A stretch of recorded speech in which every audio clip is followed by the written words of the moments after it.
दोस्तों, क्या आप जानते हैं कि यीशु कौन है? क्या आपने कभी उसका नाम सुना है? क्यों आज सारे संसार में उसके बारे में चर्चा हो रही है? क्यों उसकी शिक्षाएं जो हैं वो लोगों के जीवन को बदल रही है, उनके विचारों को बदल रही है?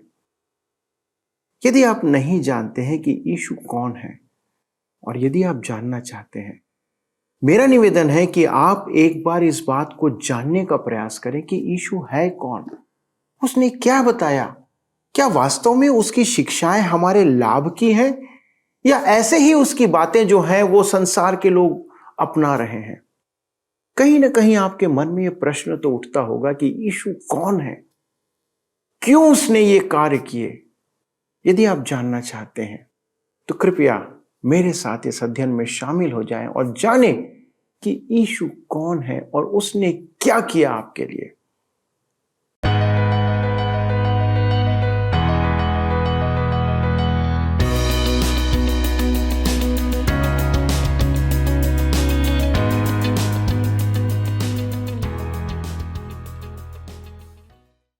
प्रिय मित्रों, नमस्कार।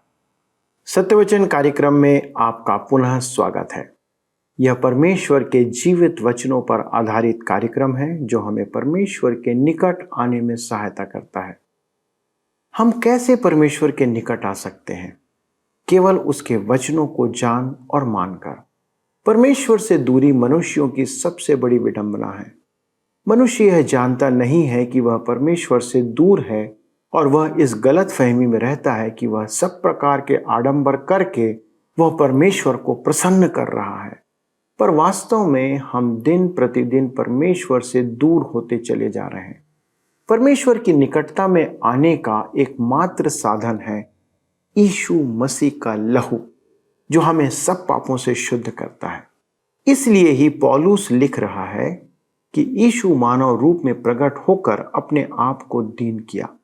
मानव रूप धारण करना ही यीशु की दीनता का प्रथम कदम है, जिसके उपरांत उसने क्रूस की मृत्यु को स्वेच्छा से सहा। आज प्रश्न यह है कि हम यीशु को किस रूप में स्वीकार करते हैं? एक युग पुरुष, एक आदर्श मनुष्य या एक उद्धारकर्ता?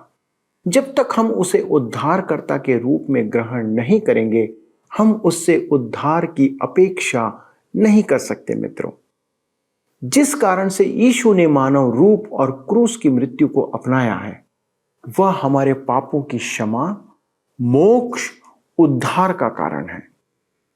इस कारण ही उसने स्वयं को दीन किया, क्योंकि इसके अलावा और कोई रास्ता नहीं था। आइए इसी बात को हम और गहराई से जानते हैं और अपने अध्ययन में आगे बढ़ते हैं। प्रिय मित्रों, हम सब फिलिपियों की पत्री से अध्ययन कर रहे हैं।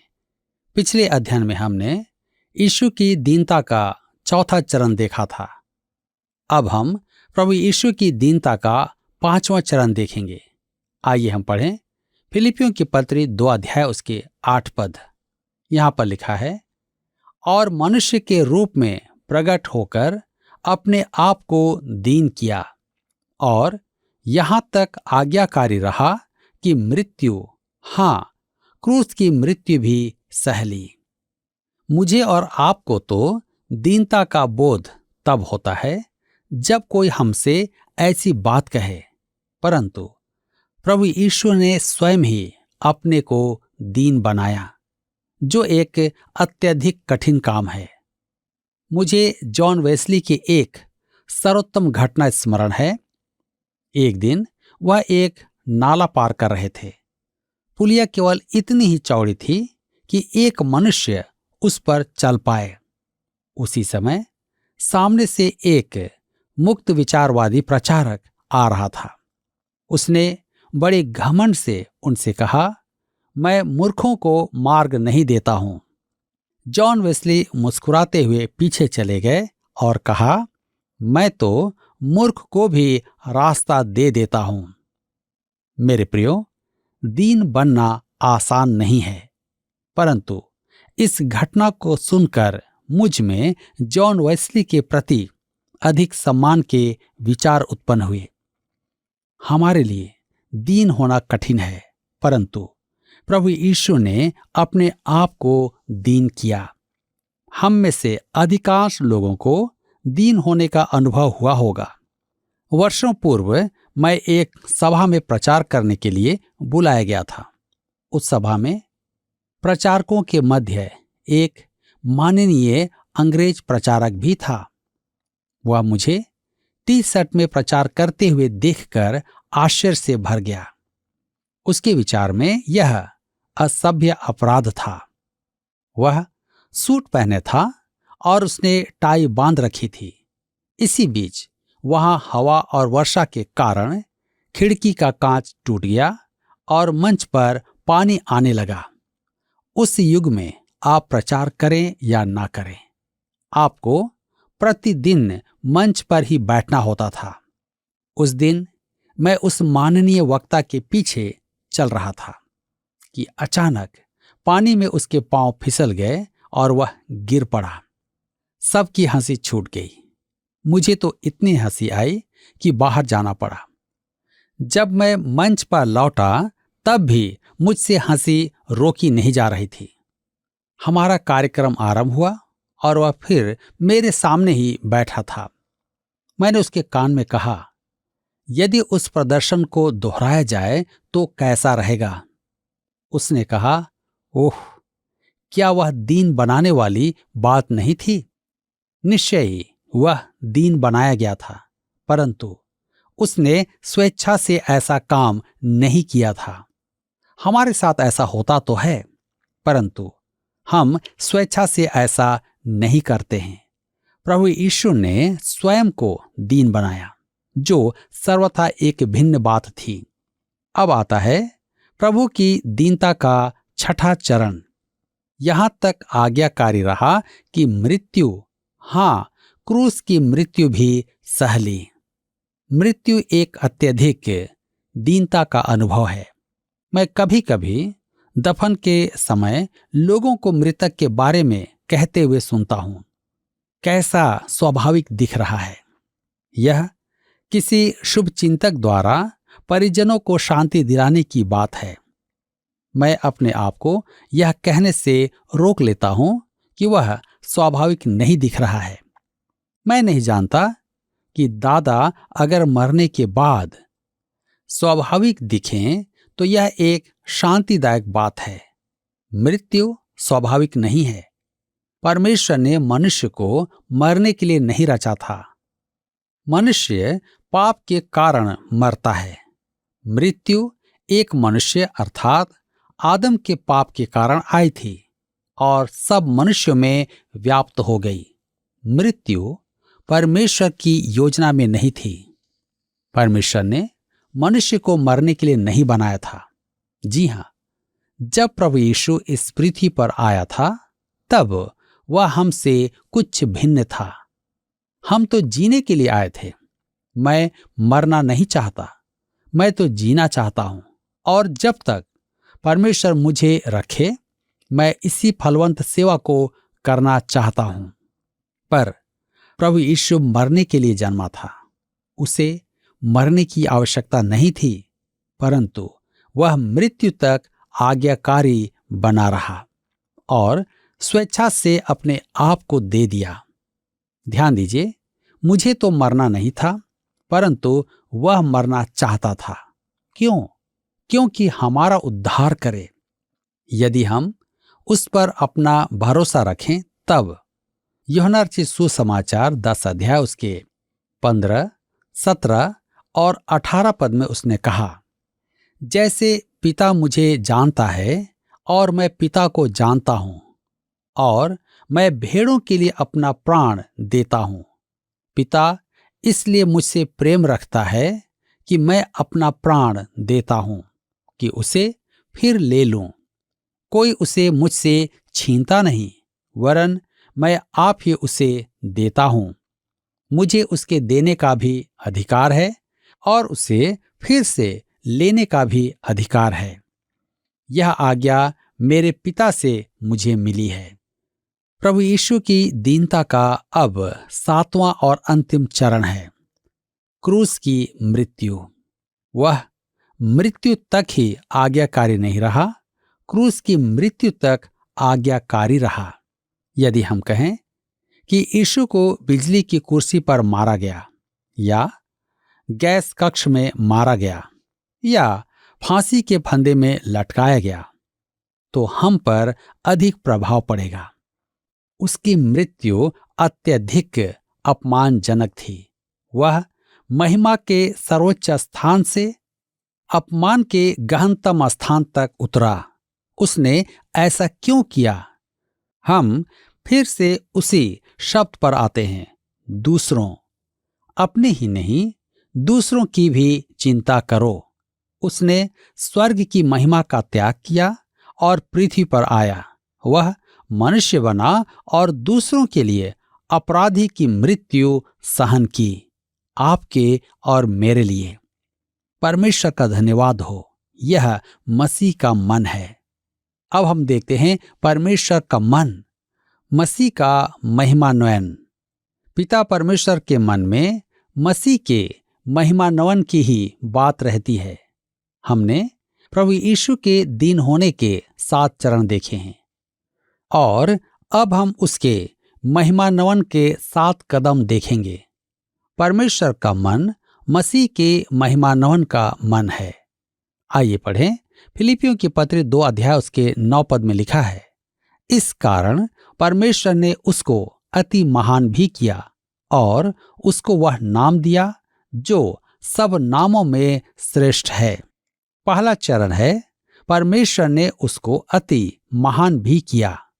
इस जगत में पिता परमेश्वर का सर्वोच्च उद्देश्य है कि प्रभु यीशु का इस सृजित जगत में महिमान्वित हो और पृथ्वी पर मनुष्यों के मध्य महिमान्वयन का कारण हो।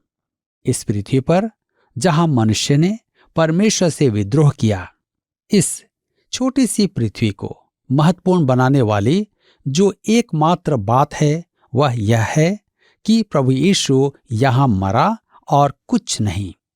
अंतरिक्ष वैज्ञानिक कहते हैं कि पृथ्वी नष्ट हो जाए तो अंतरिक्ष में कोई अंतर नहीं होगा। यह एक सत्य बात है।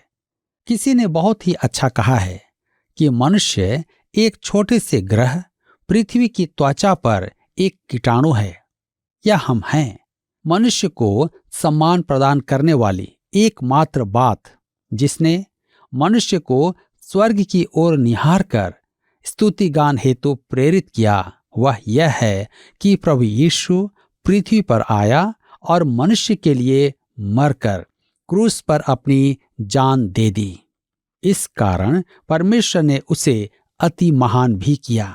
अब दूसरा चरण है, उसको वह नाम दिया जो सब नामों में श्रेष्ठ है।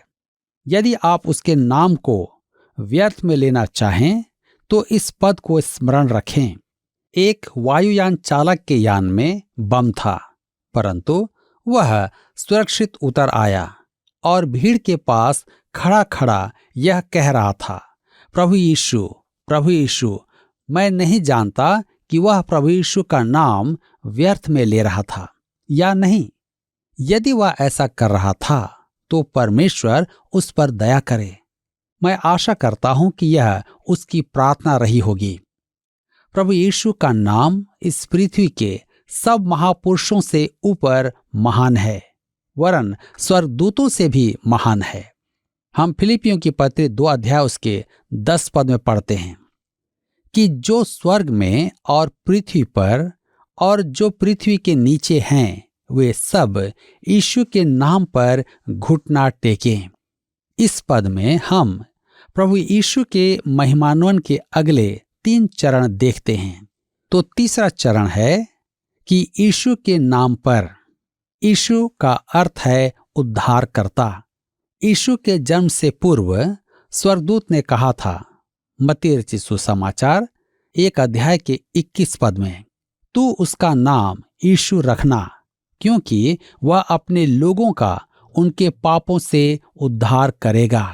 अब भविष्यवाणी के विषय में सुने मत्ती रचित सुसमाचार 1 अध्याय उसके 22 से 23 पद में।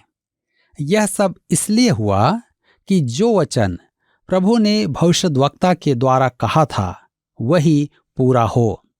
देखो, एक कुंवारी गर्भवती होगी और एक पुत्र जनेगी और उसका नाम इम्मानुएल रखा जाएगा, जिसका अर्थ है परमेश्वर हमारे साथ।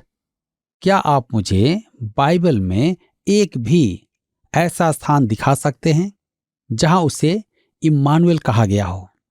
जब मैं सेवा में आया तब मुझे कुंवारी से उसके जन्म की समस्या नहीं थी। वह परमेश्वर था और मानव रूप धारण करने के लिए उसे जन्म लेना ही था। मेरी समस्या तो यह थी कि उसका नाम इम्मानुएल होगा। इसका अर्थ तो यह होना चाहिए कि भविष्यवाणी यीशु में पूरी नहीं हुई। मेरे मित्रों, यह भविष्यवाणी की एक सर्वोत्तम पूर्ति है। स्वर्गदूत ने कहा, उसका नाम यीशु रखना। वह अपने लोगों का उनके पापों से उद्धार करेगा। इस पर विचार करें। आप मनुष्य को यीशु नहीं कह सकते।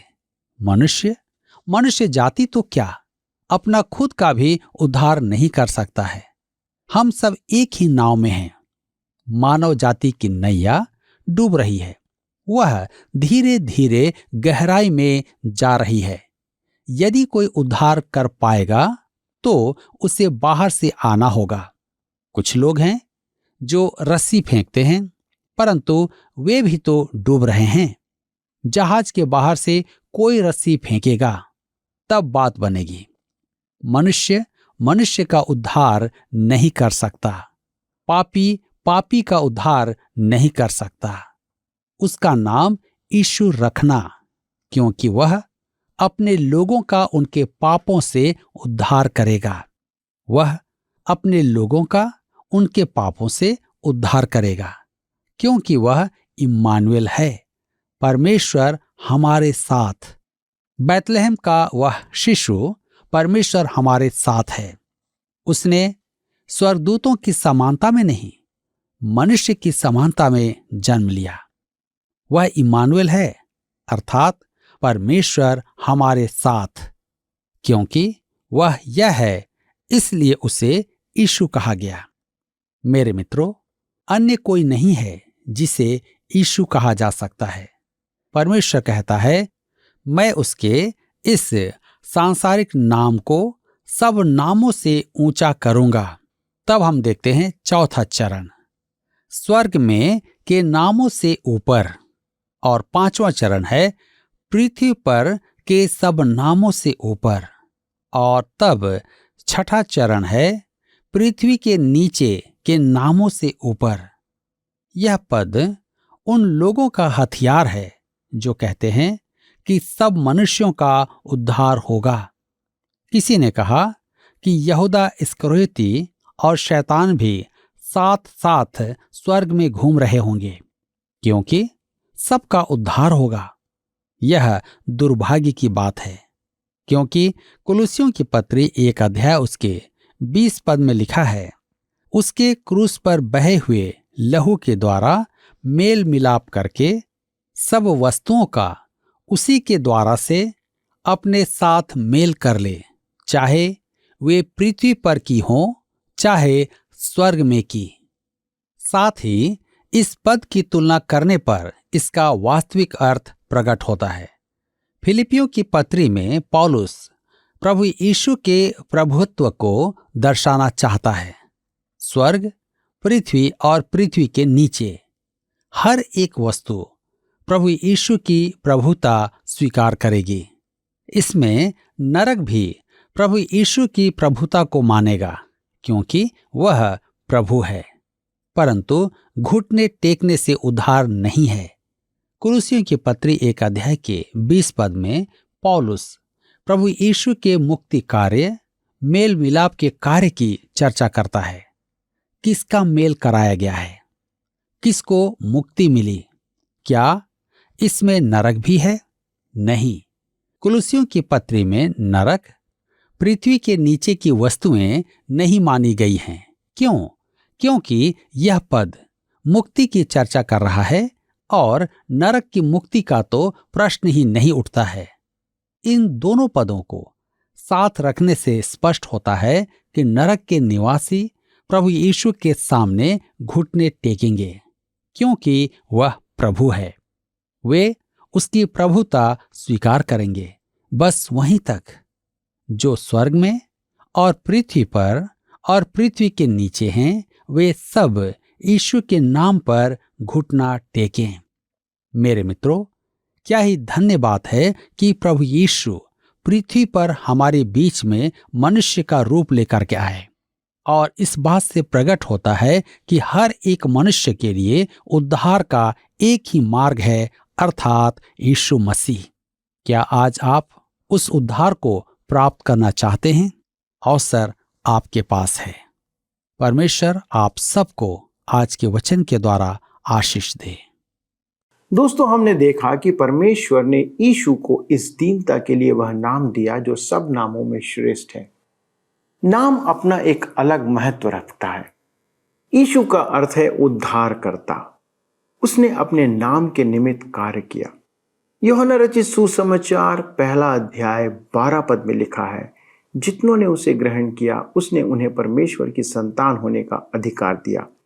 प्रभु यीशु को या उसके नाम को ग्रहण करने के द्वारा ही परमेश्वर हमें अपनी संतान बनाता है। जैसा हमने पहले भी बात किया है, हम परमेश्वर से दूर हैं और यीशु के द्वारा ही हम परमेश्वर के निकट आ सकते हैं। यीशु के नाम में सामर्थ है, उसमें चंगाई है, उसमें उद्धार है। आज कितना आवश्यक है कि हम मनुष्यों के लिए कि हम उसे अपना लें, क्योंकि आगे लिखा है कि एक दिन सारे यीशु के नाम को और उसके प्रभुत्व को मानेंगे, अर्थात सारे मनुष्य, चाहे वे स्वर्ग में हो या पृथ्वी पर हो या फिर पृथ्वी के नीचे हो। दोस्तों, इसका अर्थ है कि संसार के प्रत्येक मनुष्य, चाहे वे जीवित अवस्था में हो या मृतक अवस्था में हो, हर एक को प्रभु यीशु के सामने इस बात को अंगीकार करना होगा। दोस्तों, एक विशेष बात ध्यान रखने की है कि जीवित रहते ही यीशु को मान लेने या उसकी शिक्षाओं पर चलने से मनुष्य को लाभ होगा, पर जीवन के बाद यदि हम उसे मानते हैं तो हम उद्धार प्राप्त नहीं कर सकते। सिर्फ उस बात को हम जान सकते हैं, उसके फायदे या लाभ नहीं उठा सकते। आज विचार करने की बात है कि क्या हमने यीशु को, उसके नाम को वह मान दिया है जो परमेश्वर ने उसे प्रदान किया है।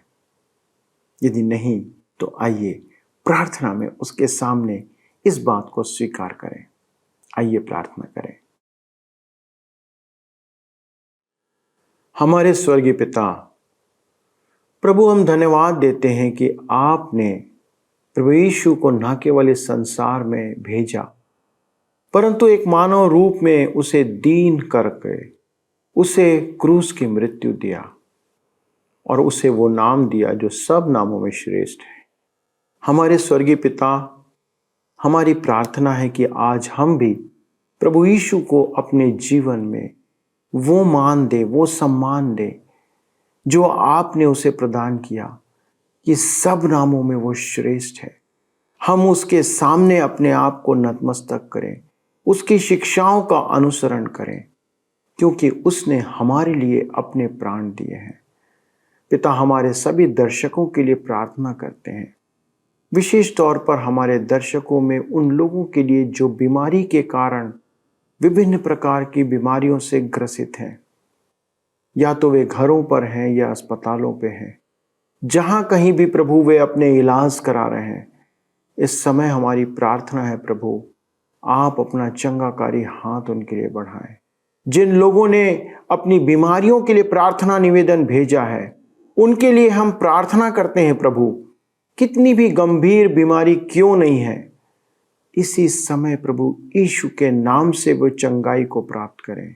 उनके विश्वास के द्वारा से प्रभु आप उनके जीवन को चंगाई में परिवर्तित करें, ताकि वे ना केवल शारीरिक परंतु आत्मिक चंगाई को भी अपने जीवन में पाएं। हमारे सभी दर्शकों के लिए हमारी ये विनती है प्रभु कि ये प्रार्थना उनके जीवन में प्रभु सामर्थ्य रूप से कार्य करे और हम उनके जीवन में एक अद्भुत गवाही को देखने और सुनने पाए। धन्यवाद देते हैं पिता, प्रार्थना सुनने के लिए और यीशु के नाम से मांगते हैं, आमीन। दोस्तों, यदि आज के अध्ययन से आपने आशीष पाई है तो कृपया हमें सूचित करें, फोन, SMS या व्हाट्सएप का उपयोग करते हुए।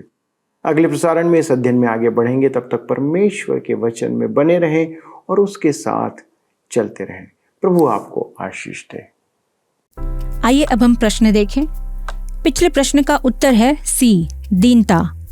मसीह के मन को प्रकट करने वाला एकमात्र गुण है दीनता, जैसा स्वभाव हमारा भी होना चाहिए। आज के अध्ययन पर आधारित प्रश्न है, मसीह की दीनता के हमने कितने चरण सीखे हैं? A 3, B 4, C 5, D 6। मित्रों, इस प्रश्न का उत्तर हमें कल सुबह 6 बजे से पहले विकल्प A, B, C या D के साथ अपना नाम, पता, स्थान के साथ 9651433397 पर SMS या व्हाट्सएप करें।